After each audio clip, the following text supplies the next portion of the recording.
has been an exciting week for me. First, because it's my anniversary. Kind of. My YouTube channel is now a month old, and because of that, I wanted to share some stats on it.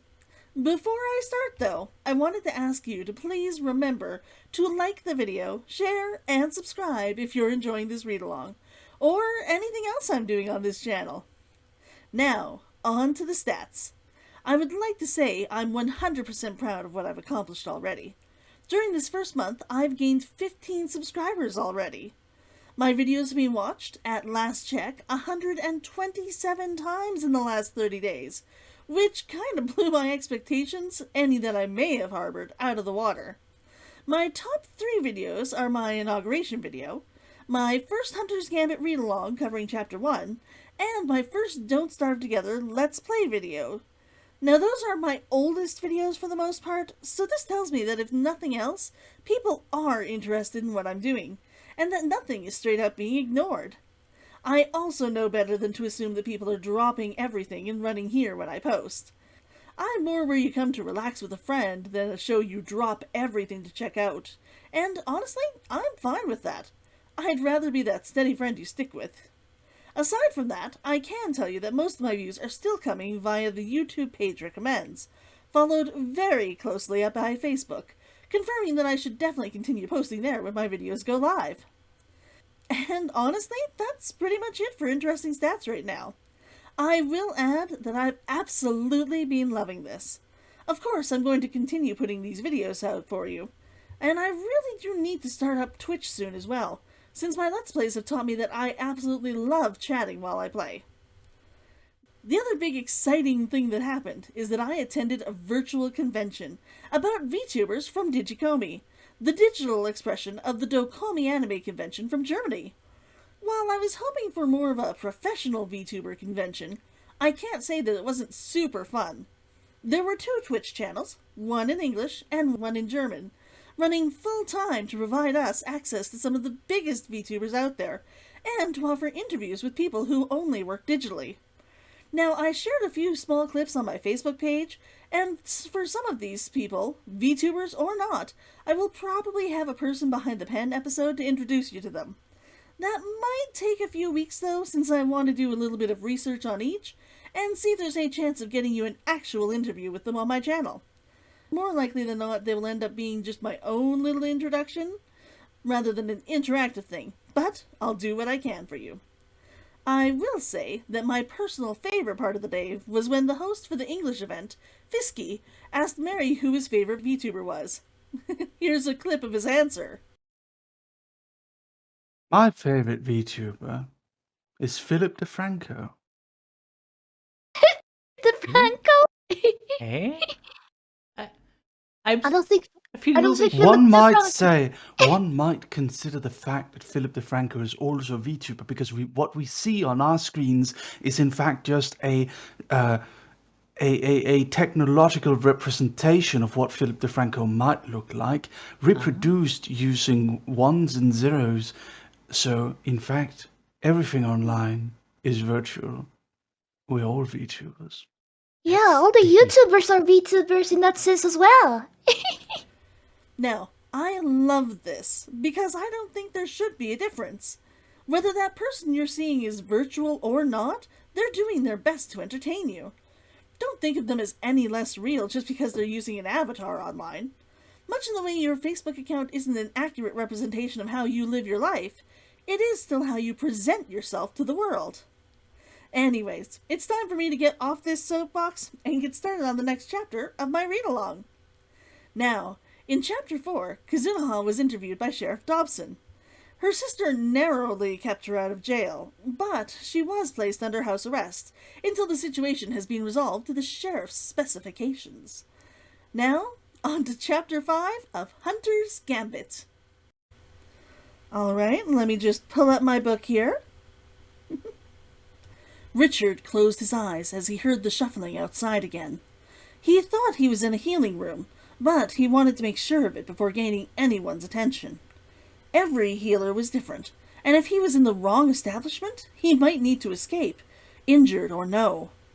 The shuffling outside continued, and he probed his wound. He couldn't bend over to look at it, and there were no mirrors nearby, even if he had wanted a chance getting up.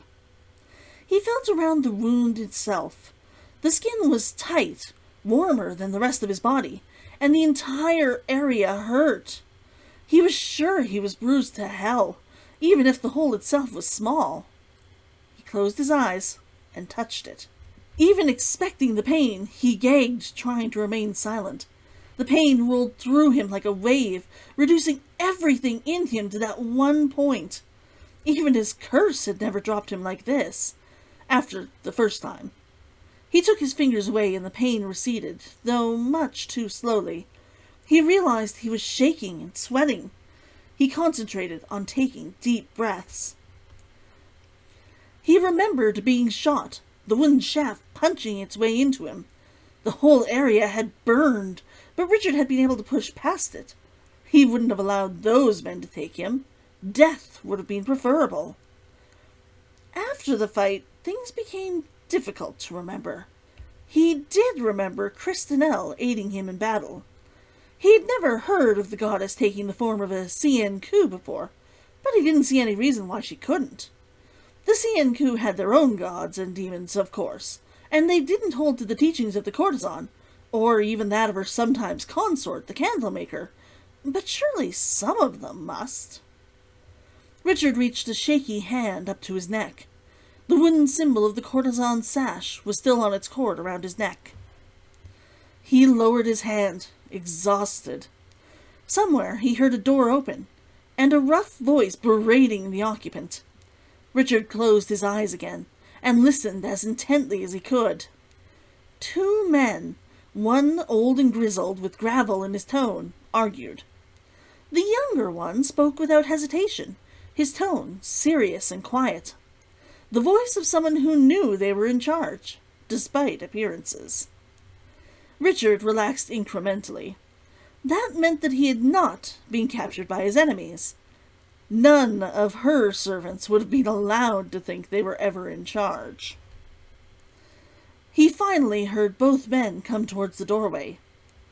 Long, deep breaths, calm demeanor, even breathing, regular heart rate. It only took a few seconds to relax his body. When the door opened, he fought a flinch. Deep, easy breaths. Relaxed. After a few minutes, there was a grunt from one of the men. "You'll let me know when he wakes," the gravel-toned man said. The other stayed quiet, as though he knew Richard was faking it. He cursed silently, wishing he had a weapon on him. Even so, he couldn't have used it, not like this. "I'll message you when he can see you," the younger man said. The door closed. Richard opened his eyes and looked around the room again. Yellow-orange walls, dim sunlight through a window, 3 beds. Nothing near enough that he could grab without leaving the bed. A few seconds later, the young man stepped back into the room. Richard made sure that his eyes were closed again. "Will you keep faking all afternoon?" the man said. "If you're worried about the sheriff, you have good reason. He wants to lock you away, near death or no. Still, I won't let them take you until you're well." Richard opened his eyes. He'd thought the man was younger, but he was at least 6 or 7 years Richard's senior. He had a lean, muscular build. His hair was the color of wheat, and had been tied into a neat tail at the nape of his neck. His clothes marked him as working class, but his tone marked him as a healer. Only healers could convey annoyance, frustration, and maternal instinct all at once. A scent tickled Richard's nose, and he inhaled deeply. Beef broth? With a hint of spice? Soup? "Can he?" Richard asked. The man shook his head. "Not yet. He could try to lock you away, to force some answers out of you, but I'm a registered healer. As soon as I told his superior, Harrison, that the sheriff took you against my wishes, he would have you out and back in my care until there's undeniable evidence of your wrongdoing. But enough about that. How are you feeling? I thought you'd be hungry soon." He placed a tray Richard had only just realized he'd been holding on the table beside him. "I could," Richard began, and then shook his head as his stomach rebelled. "Maybe not." The man grinned and sat beside him. "You'll be hungry enough later. Some of the broth will help you get the good of the stuff in it. Tomorrow you will sop up some bread as well. Day after that, perhaps solid food. We'll see how you're doing." Richard tried to sit up and stopped, gasping in a breath of pain. "Don't try," the man told him, slipping a second pillow under his head while Richard blinked pain spots from his vision. "You won't be able to bend by yourself at the waist for a few days yet." Richard turned to glare and found a spoon at his lips. He accepted the mouthful, visions of this brusque man grabbing his jaw and forcing it open if he didn't respond fast enough. The broth was nearly as spicy as it was back in Giza, though instead of burning his lips, the heat settled and tingled on his tongue. "Where am I?" he asked between spoonfuls. "You're still in Hidan," the man said. "I'm Deckard, the healer. You've created quite the stir here." Richard's stomach roiled again, but it had nothing to do with the broth. He nodded and opened his mouth for another spoonful. Better let this man talk than to give away his own secrets. "You're intelligent to say nothing, I'll give you that. Speaking for myself, I don't care what you've done. So long as you're hurt and behaving yourself, you'll be my patient. Do you have any questions?" Deckard put the soup down. Richard hadn't thought he would be full yet, but he found his stomach didn't agree with him. A good healer indeed. He let out a breath that turned into a yawn. "Just one. I remember a woman." Deckard snorted and stood up. "She's always had that effect on men." "She was real then," Richard said. "Very. You'd do better to forget you ever met her. Now, sleep. You won't heal if you aren't sleeping." Richard opened his mouth to complain, but sleep claimed him. Tricky healers, always mixing medicine in with their food. His mind stuttered on the woman, though. Very real. That meant he owed her his life. He'd have to find her again. When he was well. Her smiling face and the glowing scarf she'd used to keep him from bleeding out shone in his memory and into his dreams. Scarves were good omens. They meant that Christinelle had not abandoned him. And that's it for now. There we go. I love this chapter. I know I say that for all of them, but I am biased, and I acknowledge this. One of the reasons I like this specifically is because it's the first time that a character is actually shown being really religious. Kazunoha explains the traditions of her ancestors, but it's also clear that she isn't super religious. Richard, on the other hand, saw a woman of ethereal beauty, and his first fevered thought was, "She's an avatar of my goddess." When he wakes, he checks for his holy symbol. Throughout the books, he remains one of the most religious characters in my series. I made sure that he was because it always frustrated me that so few authors include religion in their books at all. As someone who is very spiritual, I wanted to make certain that my religions in my book felt real, that they came across as intelligent, and that they were followed closely by most of the characters. I will say that while I have looked at real-world religions for reference, of course, none of my religions are coded for a real-world religion. For example, while the Norn religion is very loosely based on the Norse religion, I do not have an Odin deity, or one that is based on Thor or Freya. Each religion has their own myths on how the world was created, how humans came to be. They each had their own birth and death customs, religious holy symbols, colors, and holy days. I hope I got that across well in my novel. What do you think? Did I succeed? If you've read ahead, is there a favorite religion in my book? Also, remember, if you have any questions or comments, you can ask them here, on Facebook, or you can even send me a PM on any platform I'm on.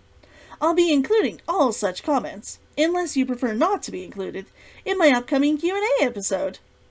And I think that's it for this week. I'll see you all next week. Bye!